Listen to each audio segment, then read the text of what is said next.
খেয়াল করে শুনেন। এক গ্রামে এক অন্ধ লোক ছিল। সে ছিল যুবক বয়সী, অনেক আল্লাহওয়ালা ছিল, প্রতিদিন তাহাজ্জুদের নামাজ পড়তো। একদিন লোকটা তাহাজ্জুদের নামাজে হঠাৎ করেই আল্লাহকে বলে উঠল, আল্লাহ, আপনি আমাকে একদিন 2 ঘন্টার জন্য চক্ষু দান করবেন? আমি আপনার পৃথিবীটা দেখতে চাই। আল্লাহ লোকটার দোয়া কবুল করলেন। তার পরের দিন সকালে লোকটাকে 2 ঘন্টার জন্য চক্ষু দান করা হলো। লোকটা সেদিন 2 ঘন্টা যাবত মন ভরে আল্লাহর পৃথিবীর সৌন্দর্য দেখলো আর উপভোগ করলো। সেদিন রাতে আবারও লোকটা তাহাজ্জুদের নামাজে আল্লাহকে বলে উঠলো, আল্লাহ, আপনার পৃথিবীটা অনেক সুন্দর, আপনি আমাকে আগামীকাল আবারও 2 ঘন্টার জন্য চক্ষু দান করিয়েন, আমি আপনার পৃথিবীর সৌন্দর্য দেখতে চাই। লোকটার দোয়া আল্লাহ আবারও কবুল করলেন। তারপরের দিন লোকটা আবারও 2 ঘন্টার জন্য চোখে আলো ফিরে পেয়ে সে 1.5 ঘন্টা যাবত আল্লাহর পৃথিবীর সৌন্দর্য দেখতে লাগলো এবং উপভোগ করতে লাগলো।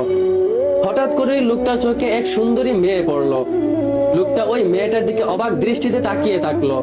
তাকিয়ে থাকতে থাকতে একটা পর্যায়ে লোকটা ওই মেয়েটার প্রেমে পড়ে যায়।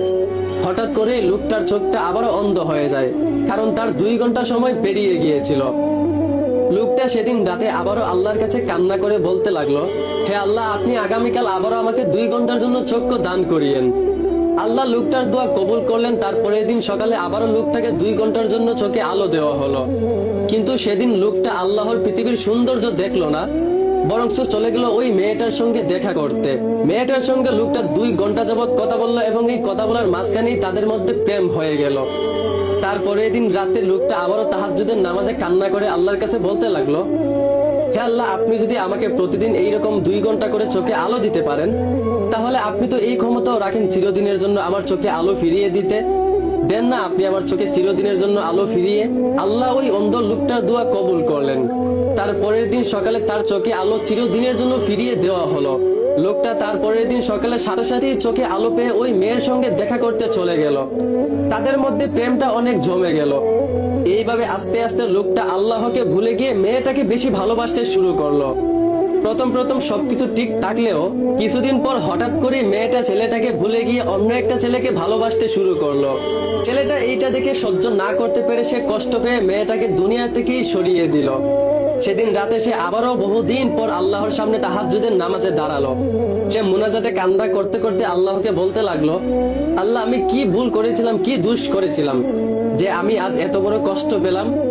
হঠাৎ করে ওই লোকটার কানে এক গায়েবী আওয়াজ আসলো, হে যুবক, তুমি আজ যেই কষ্ট পেয়েছো তার কারণ তুমি নিজেই। তুমি 2টা অন্যায় করেছো।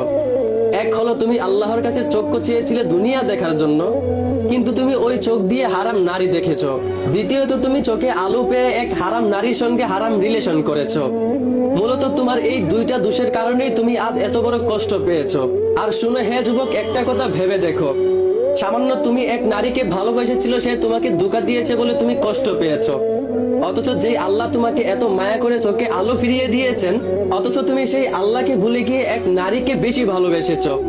একবার বাবা, আল্লাহ কি কষ্ট পান নাই? এই কথা শুনে লোকটা অজরে কাঁদতে লাগলো আর সে আল্লাহর কাছে ক্ষমা চাইতে লাগলো।